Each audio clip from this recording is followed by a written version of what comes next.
Limite Zero, o sistema havaiano secreto para prosperidade, saúde, paz e mais ainda, de Joe Vitale e Ihaleakala Henlen, PhD.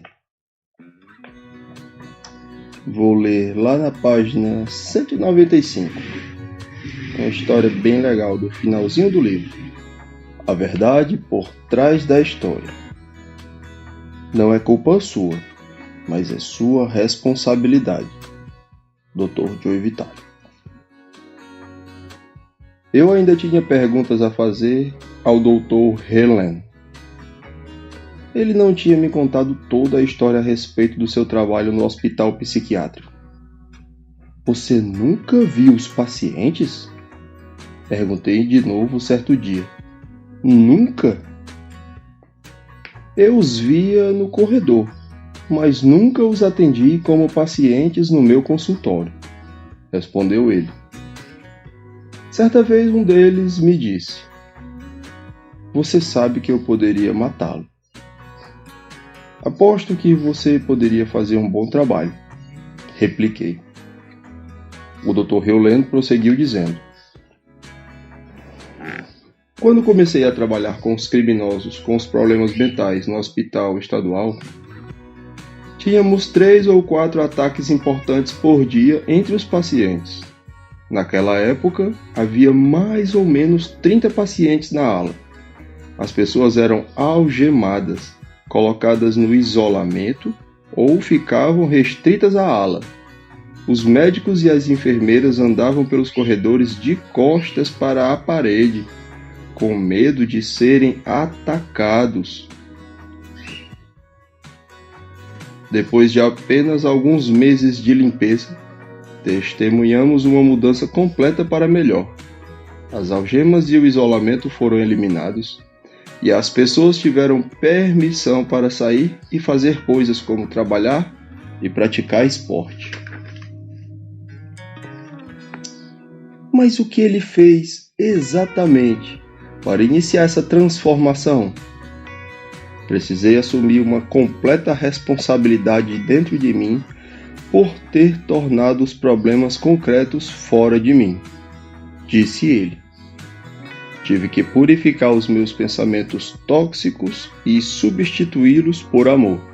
Não havia nada errado com os pacientes. Os erros estavam em mim. Como explicou o Dr. Henlen, nem os pacientes, nem mesmo a ala sentiam amor. Assim, ele amava tudo. Eu olhava para as paredes e percebia que elas precisavam ser pintadas, me disse ele. Mas a nova tinta não aderia. Descascava imediatamente. Eu então disse às paredes que as amava. Um dia, alguém decidiu pintá-las, e dessa vez, a tinta aderiu.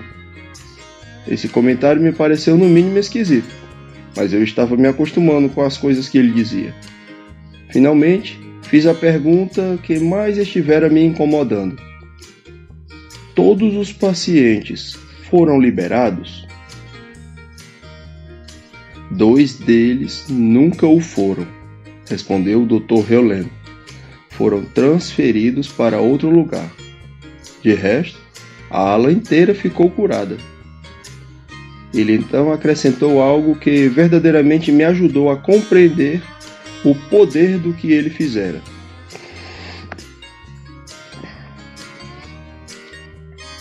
Se você quiser saber como eram as coisas durante aqueles anos, escreva para Omaka Okala Hamaguchi.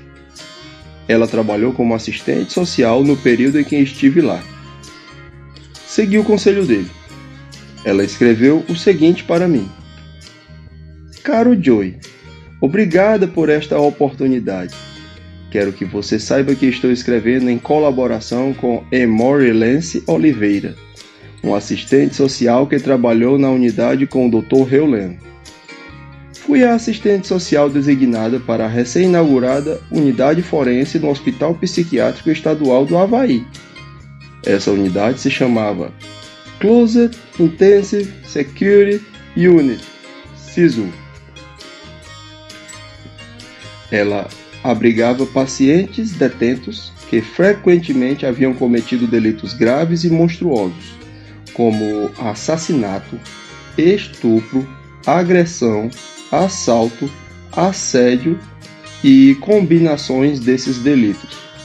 E também tinham sido diagnosticados com graves distúrbios mentais ou com a possibilidade de tê-los.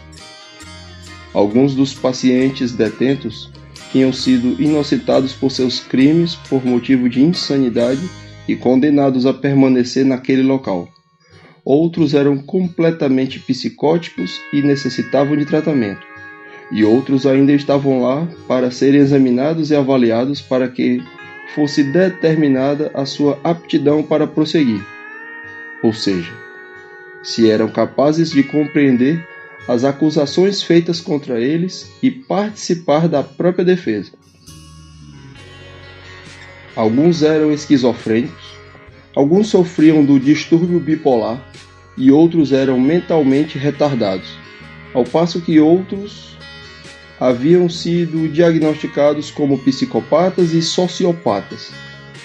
Havia ainda aqueles que estavam tentando convencer os tribunais de que eram uma ou todas as coisas que acabo de relacionar. Todos ficavam presos na unidade 24 horas por dia e só tinham autorização para sair para consultas médicas ou sessões no tribunal, e mesmo assim escoltados e com algemas nos pulsos e nos tornozelos. Passavam a maior parte do dia em um aposento de reclusão, um quarto trancado com paredes e teto de concreto, um banheiro trancado e sem janelas. Muitos estavam intensamente medicados. As atividades eram poucas e esparsas. Os incidentes eram ocorrências esperadas, pacientes atacando a equipe, pacientes atacando outros pacientes, pacientes atacando a si mesmos, pacientes tentando fugir. Os incidentes com a equipe também apresentavam um problema. A equipe manipulando pacientes, problemas com drogas, licença médica e seguro de acidentes no trabalho, conflitos entre os membros da equipe, uma eterna rotatividade nos cargos de psicólogo, psiquiatra e administrador, problemas hidráulicos e elétricos, etc, etc, etc. O lugar movimentado, explosivo, deprimente e incivilizado. Nem mesmo as plantas cresciam ali.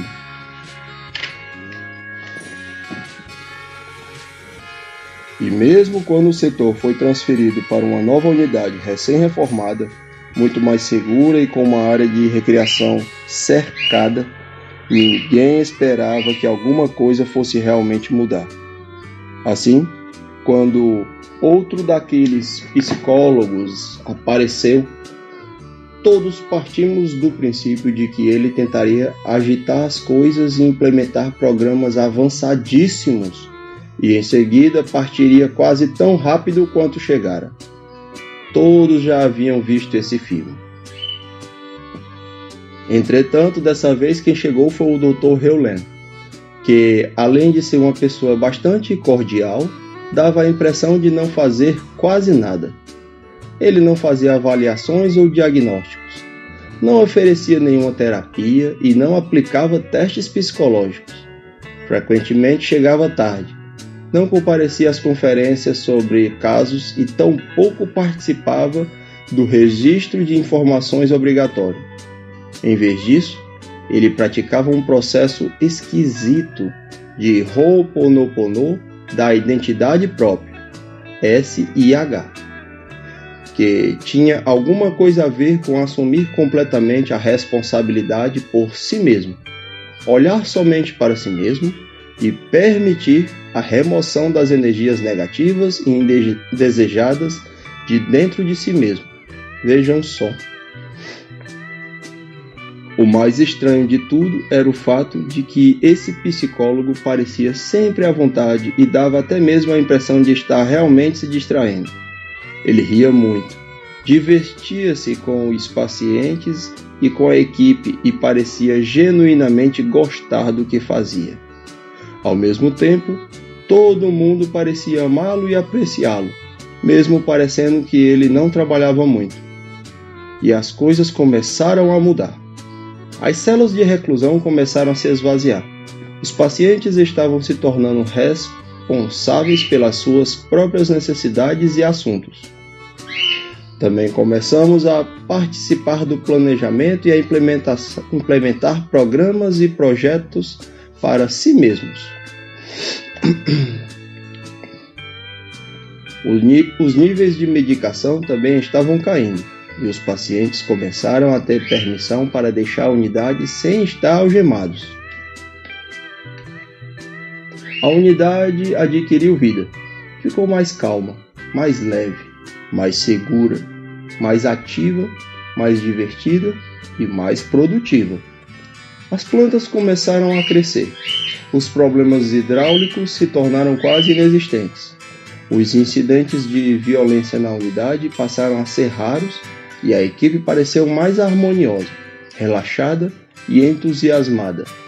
Em vez de problemas com a licença de saúde e a falta de pessoal, o excesso de pessoal e a perda de cargos se tornaram agora uma preocupação.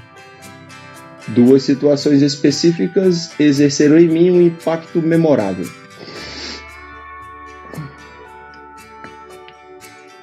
Havia um paciente que sofria gravemente de delírio e paranoia.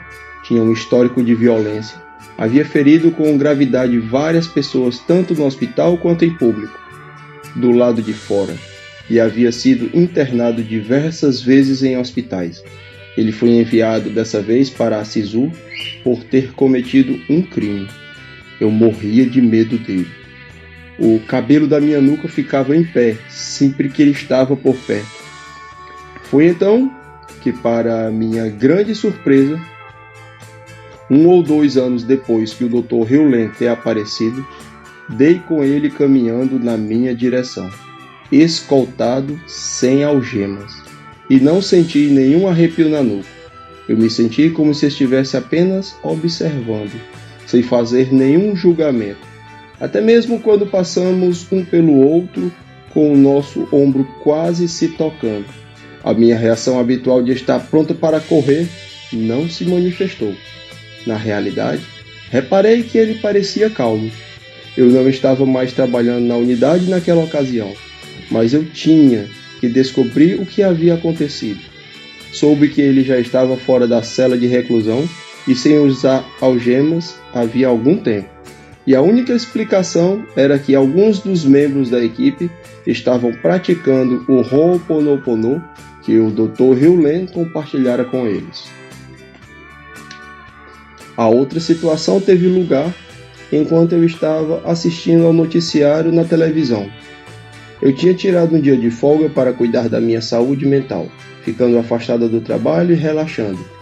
O comparecimento ao tribunal de um paciente da SISU que havia molestado e assassinado uma menina de 3 ou 4 anos de idade apareceu nas notícias.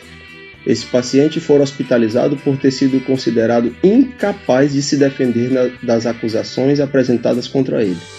Ele foi examinado e avaliado por vários psiquiatras e psicólogos e recebeu uma série de diagnósticos que, naquela época, provavelmente teriam conseguido inocentá-la por motivo de insanidade. Ele não teria tido que ir para a prisão e teria ficado confinado a um ambiente menos restritivo do hospital estadual, com a chance de uma liberdade condicional. O Dr. Hewlett havia interagido com esse paciente, que com o tempo pediu que lhe ensinassem um processo de Ho'oponopono da identidade própria. Ao que consta, ele praticou de forma muito persistente e regular, compatível com a sua condição de ex-oficial dos fuzileiros navais. A essa altura, ele fora considerado apto para se defender e foi então marcada uma audiência no tribunal para que ele fizesse a sua contestação. embora quase todos os outros prisioneiros e seus advogados houvessem optado por se declarar inocentes por motivo de insanidade, e provavelmente sempre o fariam, não foi o que esse paciente fez.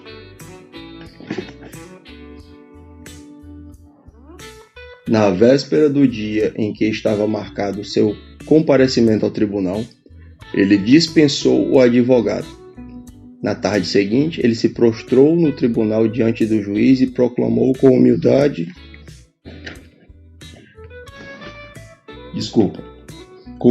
e remorso: sou responsável e lamento o que fiz. Ninguém esperava por isso. O juiz levou alguns instantes para entender o que acabara de acontecer. Eu jogara tênis com o Dr. Heulen e esse homem 2 ou 3 ocasiões, e embora o paciente tivesse sido extremamente educado e atencioso, eu tinha julgado. No entanto, naquele momento, senti apenas ternura e amor por ele, bem como uma enorme mudança em toda a sala do tribunal.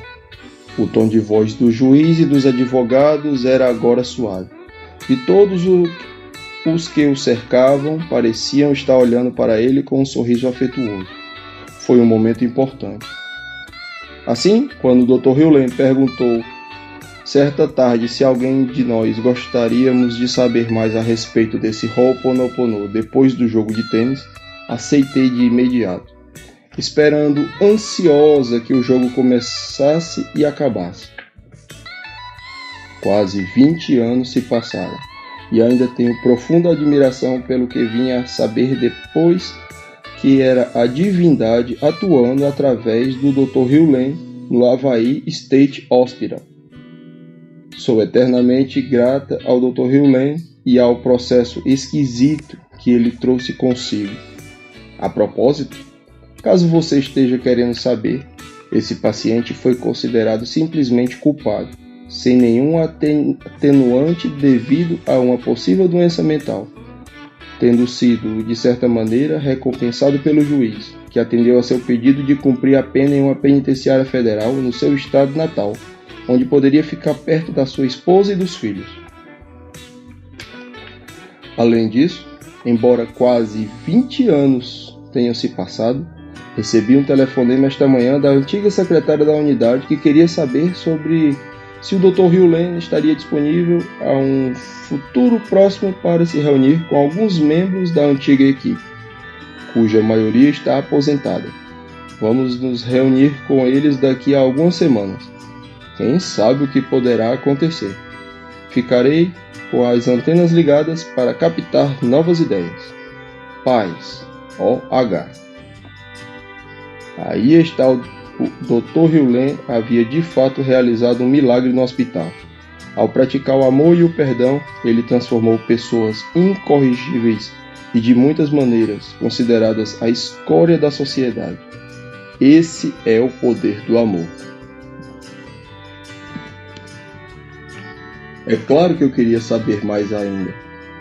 Quando eu estava completando a primeira versão preliminar deste livro, eu a enviei ao Dr. Heulen para que a revisasse. Eu queria que ele verificasse se ela estava precisa. Também desejava que ele preenchesse quaisquer buracos na história a respeito dos que passou naquele hospital psiquiátrico. Cerca de uma semana depois de receber o original, ele me enviou o seguinte e-mail: ao Acua. Esta é uma nota confidencial apenas para os seus olhos. Eu a escrevo depois de ler a versão preliminar de Zero Limit. Tenho outros comentários a fazer sobre essa versão, mas eu os deixarei para futuros e-mails. Está concluído, declarou Mornar, sem ser enfática. O que está concluído? Perguntei. O seu trabalho no Hawaii State Hospital está concluído. Embora eu sentisse o caráter final do seu comentário naquele dia de verão de julho de 1987, retruquei. Tenho que dar a eles 2 semanas de aviso prévio. É claro que isso não aconteceu. Nunca foi sugerido que eu fizesse isso. e ninguém no hospital mencionou essa possibilidade. Não voltei ao hospital, nem mesmo quando fui convidado para minha festa de despedida.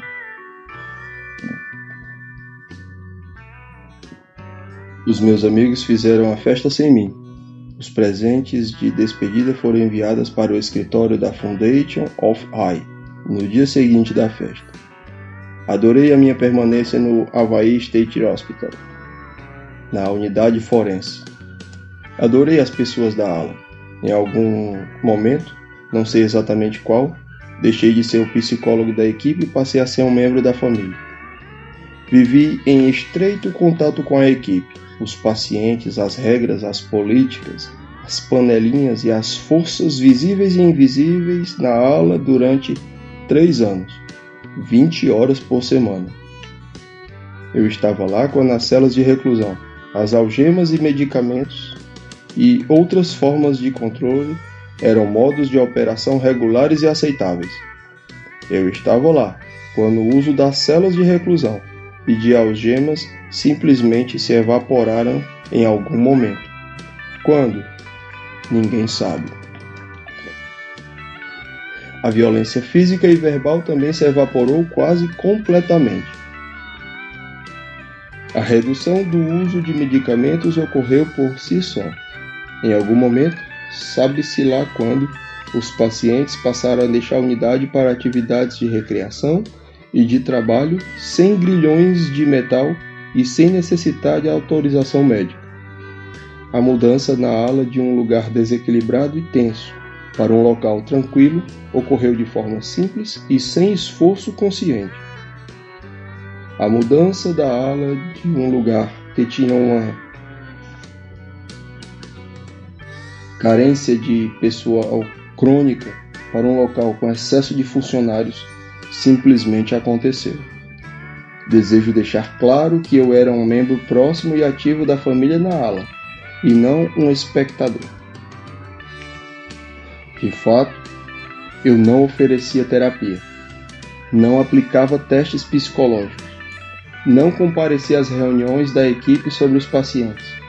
No entanto, eu estava intimamente envolvido com o funcionamento da ala. Eu estava presente quando surgiu o primeiro projeto de trabalho dentro da ala, assar biscoitos para vender para fora. Eu estava presente quando apareceu a primeira atividade fora da ala, lavar carros.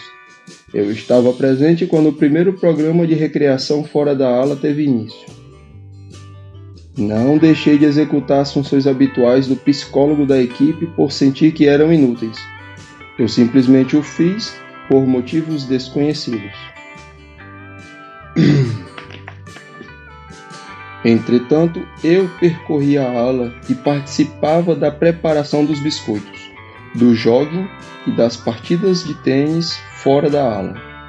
Porém, mais do que tudo, eu fazia a minha limpeza antes, durante e depois de cada visita à ala. Todas as semanas, durante 3 anos. Eu purificava tudo o que estivesse acontecendo em mim relacionado com a ala todas as manhãs e todas as noites.